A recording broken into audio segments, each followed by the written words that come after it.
Pambeina Luchingba UNLF की Meeoi कुंथ्रागा मरी AR दा surrender तौरबा मतुंग Yaithibi Loukonda Leiba temporary camp da Purakhre.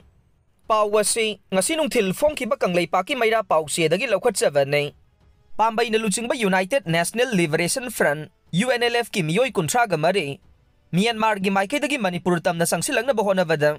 ngarang Assam Rifles na faraba matungda khulai ga kona na sangjarakre haire. Thaudok asi Tengnopal Police Station dagi kilometer 9 lom chatlaga leiba saibom da thokibane.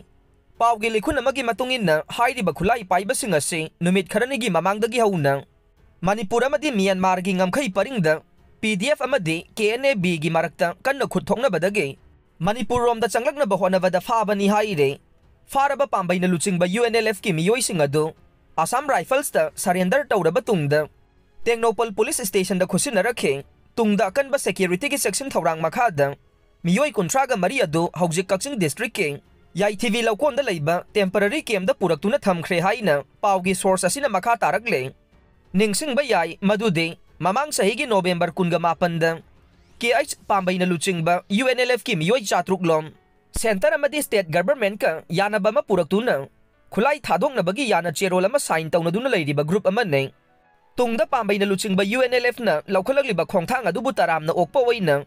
Manipur government na sinduna mamang sahi gi December 2 da Kanglada Manipur gi Chief Minister N Biren Singha yauna saruk yaduna pangthokpa thauram amada party asigi Meeoi sing taramna okhibasu leikhravane